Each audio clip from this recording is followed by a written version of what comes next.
আসসালামু আলাইকুম রহমতুল্লাহ। সম্মানিত দর্শকবৃন্দ, আজকের ভিডিওতে আপনাদের সবাইকে স্বাগতম জানাচ্ছি।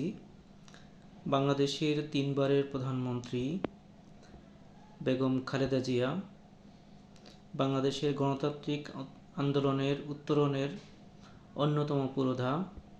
এই মুহূর্তে বাংলাদেশে গণতন্ত্রের একমাত্র প্রতীক যদি আমরা বলি সেটাও ভুল হবে না। আপসহীন নেত্রী বেগম খালেদা জিয়া রাজধানীর এভারকেয়ার হসপিটালে অসুস্থ অবস্থায় শয্যাশায়ী আছে। আমরা পুরো জাতি বেগম জিয়ার এই অসুস্থতার ব্যাপারে উদ্বিগ্ন। সবাই তার জন্য দোয়া করছেন।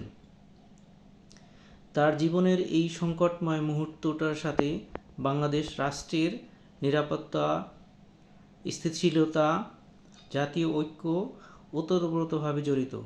তাই তার এই অসুস্থতা নিয়ে তার পরিবার যেমন উদ্বিগ্ন, তার দল যেমন উদ্বিগ্ন, একই সাথে সাথে সমগ্র বাংলাদেশের মানুষ, বাংলাদেশের সরকার, বাংলাদেশের মিডিয়া সবাই উদ্বিগ্ন।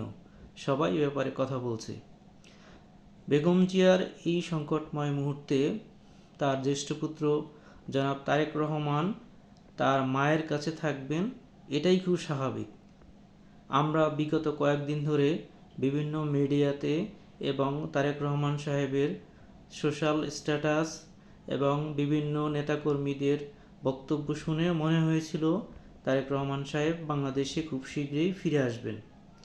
কিন্তু অত্যন্ত দুঃখের বিষয়, আজকে পর্যন্ত আমি যেটুকু সর্বশেষ আপডেট জানি, উনি বাংলাদেশে আসছেন না এবং ওনার আসার ক্ষেত্রে অনেকগুলো বাধার কথা বলা হচ্ছে।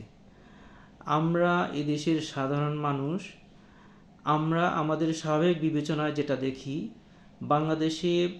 বাংলাদেশ জাতীয়তাবাদী দল বিএনপির যে অবস্থা, নেতাকর্মীদের যে সাংগঠনিক সক্ষমতা, সরকারের যে অবস্থান এবং ফ্যাসিস্ট বিরোধী আন্দোলনে অন্য রাজনৈতিক দলের যে ভূমিকা এবং তাদের যে চিন্তা চেতনা, সবগুলো মিলিয়ে বলা যেতে পারে বাংলাদেশে এমন কোনো শক্তি নাই, সামরিক, বেসামরিক, রাজনৈতিক, অরাজনৈতিক, এমন কোনো শক্তি নাই যে শক্তি তারেক রহমান সাহেবকে বাংলাদেশে আসতে অ্যাকচুয়ালি বাধা দিতে পারে। তাহলে আসলে কারা বাধা দিচ্ছে, কারা রিউমার ছড়াচ্ছে? দলের যারা তৃণমূল থেকে শুরু করে মিড লেভেলের যারা একেবারে হার্ডকোর কর্মী যারা আছেন, দলের সমর্থক যারা আছেন, প্রত্যেকেই এই প্রশ্নটা ছুড়ছেন, কারা বাধা, কে বাধা? আসলে সত্যিকার অর্থে তারেক রহমান সাহেবের বাংলাদেশে ফিরতে কোনো বাধা নেই, আমি যেটা বুঝি, এবং রাজনৈতিক বিশ্লেষক যারা আছেন তাদের কথাটা স্পষ্টত বোঝা যায় তারেক রহমানের সাহেবের অ্যাকচুয়ালি কোনো বাধা নেই। একটি মহল, এই মহলটি বিএনপির শীর্ষ পদ দখল করে আছে।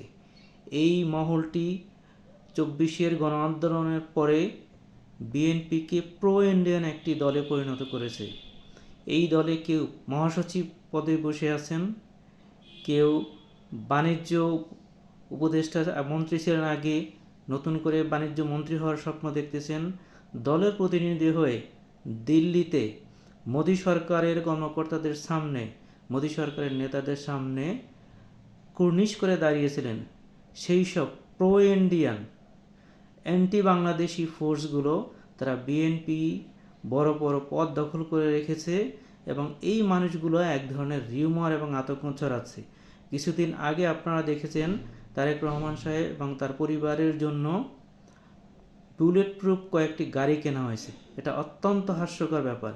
বাংলাদেশে এমন কোনো পরিস্থিতি নাই যেখানে বাংলাদেশের প্রধান বিরোধী দল বিএনপির শীর্ষ নেতাদেরকে বুলেট প্রুফ গাড়ি আয়োজন করে কিনতে হবে এবং সেটা ব্যবহার করতে হবে। মূলত পক্ষে, পারতপক্ষে আমরা যেটা বুঝি, বিএনপির এই শীর্ষ সুবিধাবাদী যারা আছেন, যারা বিরোধী দলে থেকে এতদিন বিএনপির নেতাকর্মীদের রক্ত বিক্রি করেছেন, যারা বিএনপির নেতাকর্মীদের লাশ বিক্রি করেছেন, বিক্রি করে শেখ হাসিনা এবং তার সরকারের কাছ থেকে এবং বাংলাদেশের আজন্ম শত্রু ভারতের কাছ থেকে বিভিন্ন ধরনের সুবিধা নিয়েছেন।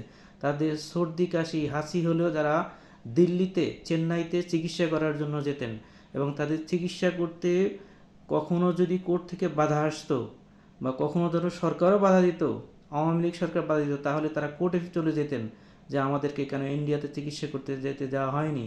এবং অনেকে আছেন বিএনপির শীর্ষ পর্যায় থেকে, এরকম 5 জন নেতার কথা আমরা জানি এবং বিভিন্ন মিডিয়াতে আসছে, তারা নিয়মিত শেখ হাসিনার সাথে দেখা করতেন এবং তাদের কাছ থেকে মাসোহার নিতেন। বিদেশে চিকিৎসা নিতে গিয়ে অনেকেই আওয়ামী লীগের কাছ থেকে চেক নিয়ে যেতেন, তাদের কাছ থেকে চিকিৎসা খরচ নিয়ে যেতেন। এই সব সুবিধাবাদী লোকরা বিএনপির টপ পর্যায়ের থেকে তারা আতঙ্ক ছড়াচ্ছে, তারেক রহমান বিরোধী বক্তব্য ছড়াচ্ছে। প্রকৃতপক্ষে তারেক রহমানের কোনো থ্রেট নেই। একটা সাধারণ মানুষের যতটুকু সুবিধা অসুবিধা, ঝুঁকি, নিরাপত্তার ব্যাপার আছে, তারেক রহমান সাহেবের ততটুকুই আছে, এর বেশি কিছু নাই। তাহলে এই সুবিধাবাদী মানুষগুলোর বিরুদ্ধে আমরা উদাত্ত আহ্বান জানাচ্ছি বিএনপির প্রতিটা স্তরের নেতাকর্মীদের, আপনারা এই সুবিধাবাদীদের বিরুদ্ধে সোচ্চার হন।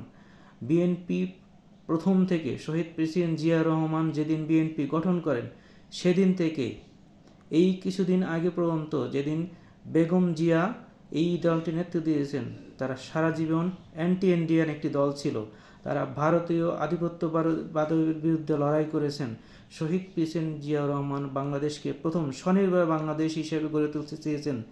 তালপট্টিকে দখল করেছিল ইন্ডিয়া, সেই তালপট্টিকে শহীদ প্রেসিডেন্ট জিয়া রহমান নেতৃত্ব দিয়ে নৌবাহিনীর 2টি ছোট্ট বোট পাঠিয়ে ভারতীয় নৌবাহিনীকে বিতাড়িত করে পুনর্দখল করতে সক্ষম হয়েছিলেন।